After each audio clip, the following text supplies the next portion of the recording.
చూడండి సార్, ఈసారి మన ధనియా పటాకులు సిటీ అంతా కూడా కొంటారు. అప్పుడు తెలుస్తుంది మన పటాకులంటే ఏంటో. అరే ఈసారి మన పటాకుల చప్పుళ్ళే మారుమోగిపోవాలి సిటీ అంతా. సిటీలో ధనియా పటాకులు ఇంకా దంజీ పటాకుల షాప్ మధ్య పోటీ నడిచేది.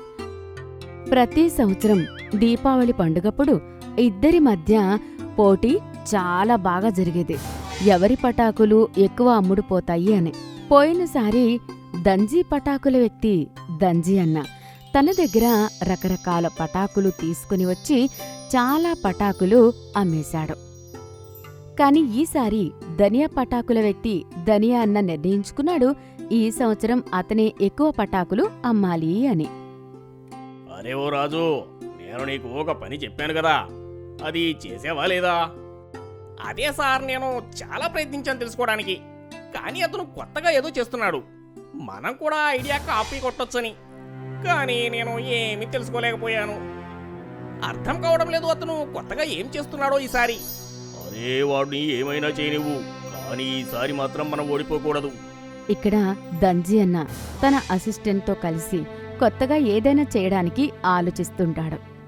సార్, ఈసారి ధనియా ఎక్కువ పటాకులు అమ్మడానికి ఏదో ప్లాన్ వేస్తున్నాడు. మనం ఈసారి ఇంకా ఏదైనా కొత్తగా ఆలోచించాలి. ఎందుకు అంటే ఈసారి కూడా మనమే గెలవాలి. Shockley, you don't worry. ఈసారి నా దగ్గర అసలు out of the world idea ఉంది. ఒకవేళ అది పని చేస్తే దాంట్లో మనం మొదటి వ్యక్తులమవుతాం ఈ ప్రపంచంలోనే. ధనియా కేవలం చూస్తూ ఉండిపోతారు. అలా ఏం ఆలోచించారు సార్? మీరు మాకు కూడా చెప్పండి. నాతో రా, నేను నీకు చూపిస్తాను. దంజీకి పటాకులు అంటే చాలా ఇష్టం. అతను ఎప్పుడూ కొత్త రకం పటాకులు తయారు చేయడానికి ప్రయత్నిస్తూ ఉంటాడు. అతని దగ్గర ఒక ల్యాబ్ ఉంది. అందులో అతను పటాకుల రకరకాల ఎక్స్పెరిమెంట్ చేస్తూ ఉండేవాడు. దంజీ సెక్రటరీని అదే ల్యాబ్కి తీసుకుని వెళ్తాడు. ల్యాబ్లో మందు వాసన వస్తూ ఉంటుంది.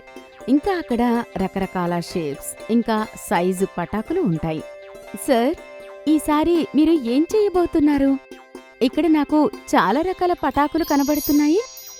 మనం ఈ కొత్త వెరైటీ పటాకులన్నీ మార్కెట్లో దింపాలి. ఓహో షక్లీ, ఇది అంతా ఏమీ లేదు. అసల్ది వేరే ఉంది. నాతో రా, చూపిస్తాను. శకాలి దంజీతో కలిసి వెనక గదిలోకి వెళ్తుంది. ఆ గది మొత్తం అద్దాలతో తయారై ఉంటుంది. ఆ గదిలో సగం గది అంతా తెల్లమట్టితో నిండి ఉంటుంది. ఇంకా దానిపైన చిన్న చిన్న చెట్లు బయటకు వస్తూ ఉంటాయి. ఒక చెట్టుకి ఒక చిన్న సూతిలి బాంబు వేళ్లాడుతూ ఉంటుంది. ఓ మై గాడ్ సార్, ఇదేంటి? ఇది పటాకుల చెట్టులా కనబడుతోంది. అరే, సంవత్సరం నుంచి నేను ఎక్స్పెరిమెంట్ చేస్తున్నాను. ఇలా కొన్ని మినరల్స్ తో కలిసి పటాకులు మొలవడం మొదలవుతాయి. ఆఖరికి నేను ఆ ఫార్ములా బయటకు తీశాను. పటాకుల ప్రపంచానికి కాంతి తెస్తాను. ఇంకా ఒక విషయం తెలుసా? ఏంటి సార్? మనకి కావలసిన మినరల్స్ అక్కడ ఇక్కడ అస్సలు దొరకవు. మనమసలు దాన్ని ఇక్కడ కొననేలేము. ఆ సేమ్ కాంపోజిషన్ మన చంద్రుడి దగ్గరే దొరుకుతుంది. ఏంటి సార్? అంటే దాని అర్థం మనం చందమామ మీద పటాకులు పండిస్తామా? Hi, right. నేను ఆ విషయం నమ్ముతాను. నేను దాన్ని ప్రూవ్ కూడా చేయగలను. నేను ముందు చందమామ దగ్గరికి వెళ్ళి పటాకులు వేస్తాను. కొన్ని రోజుల తర్వాత వాటిని చూడు, అవి మల్టిపుల్ అవుతాయి. కానీ సార్, మీరు చందమామ పైకి ఎలా వెళ్తారు? నేను నీకు ఒక సీక్రెట్ చెప్తాను, కానీ అది ఎవరికీ చెప్పకు.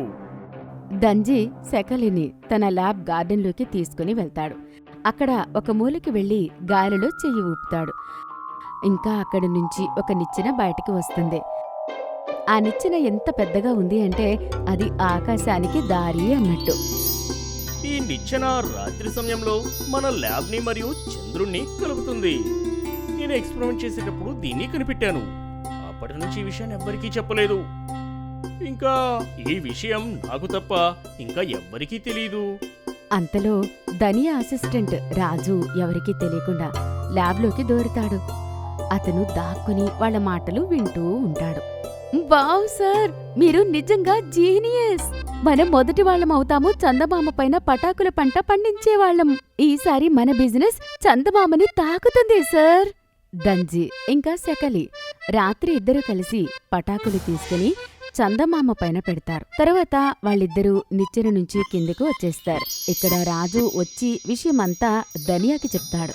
అరే ఇది నిజమా? చంద్రుడిపై పటాకుల పంట వేస్తున్నారా? అవును సార్, అవును. నేను నా 2 చెవులతో విన్నాను, కానీ నాకు ఏమీ అర్థం కాలేదు. నీకు ఇలాగూ తెలివి లేదు, కానీ నువ్వు సరిగ్గా ఏం విన్నావో లేదో దాన్ని చెప్పు. దాన్ని బట్టి నేను అర్థం చేసుకుంటాను. రాజు ధనియాకి విషయమంతా చెప్తాడు. ధనియాకి ఏం అర్థం కాలేదు. అసలు ఈ మతలబు ఏంటో అర్థం కాదు అతనికి. ఇంకా అతను నిర్ణయించుకుంటాడు అతను మెల్లిగా వెళ్ళి అన్నీ చూడాలని. వాళ్ళు ఏం చేస్తున్నారు? మరుసటి రోజు రాత్రి శకలి ఇంకా దంజి చందమామ నుంచి చెట్టు మొక్కలు తీసుకుని తిరిగి వస్తూ ఉండగా అప్పుడే ధనియా రాజుతో కలిసి అక్కడికి వెళ్తాడు. ఇంకా ఆ నిచ్చెన చూస్తారు. అరే దంజి దగ్గర ఇదేంటి? వీళ్ళు నిజంగానే చందమామ దగ్గరికి వెళ్తూ ఉన్నారనుకుంటాను. అరే మాకు ఏమీ అర్థం కావడం లేదు, అసలు ఏం జరుగుతుందో ఏంటో. ధనియా దాక్కుని దంజి ఇంకా శకలి లోపలికి వెళ్లడం కోసం ఎదురు చూస్తూ ఉంటారు. దంజి లోపలికి వెళ్ళగానే నిచ్చెన కూడా మాయమైపోతుంది. ధనియా పరిగెడుతూ వెళ్తాడు. ఇంకా నిచ్చెనని తడుముతూ ఉంటాడు. అరే అరే రాజు, నిచ్చెనేది? ఇప్పటిదాకా ఇక్కడే ఉంది కదా, ఎక్కడికి మాయమైంది? అయ్యో సార్, నాకిదేదో మాయలాగానే అనిపిస్తుంది. దంజి ఖచ్చితంగా ఏదో చేస్తున్నాడు. ఏం చేస్తాడో చేయనివ్వు. వాడు చేసిన దానికి మనం క్రెడిట్ అంతా తీసుకున్నాము. నువ్వు ప్రతిరోజు అతనిపై కన్ను వేసి విషయాలన్నీ చెప్పు. ఏదైనా తేడాగా అనిపిస్తే వెంటనే చెప్పు. సరే సార్. ఇంకా అప్పట్నుంచి రాజు దంజీ పైన కన్నువేసి ఉంచుతాడు. అతను రోజూ రాత్రి చూస్తాడు. దంజీ సేటు ఇంకా శకలి మినరల్స్ తీసుకుని చందమామ పైకి వెళ్తూ ఉంటారు. ఇదంతా దాక్కుని రాజు చూస్తుంటాడు. ఒకరోజు అతను చూస్తాడు, వాళ్ళు చందమామ నుంచి కిందికి వచ్చే సమయంలో ఒక పెద్ద పటాకుల బుట్ట తీసుకుని వస్తారు. అతను నిర్ణయించుకుంటాడు అతను ఆ పటాకులు దొంగిలించాలి అని. ఓ శకలి, మనం ఏదైతే అనుకున్నామో ఇది అంతకన్నా బాగా అయింది. ఇంత మంచి పటాకులు ఇప్పటి వరకు చూడలేదు శకలి. జనాలకి ఇవి చందమామ పైన పండాయని తెలిస్తే ఇవి అమ్ముడుపోవడం ఆపడం ఎవరి వల్ల కాదు. హా సార్, నాకు చాలా ఎగ్జైటింగ్ గా ఉంది. దంజి ఇంకా శకలి ఆ పటాకులు ల్యాబ్లో పెట్టేస్తారు. రాజు మెల్లిగా వాటిని దొంగిలించి అక్కడి నుంచి పారిపోతాడు. అతను వెంటనే వెళ్లి ఆ పటాకులను ధనియా సేట్కి చూపిస్తాడు.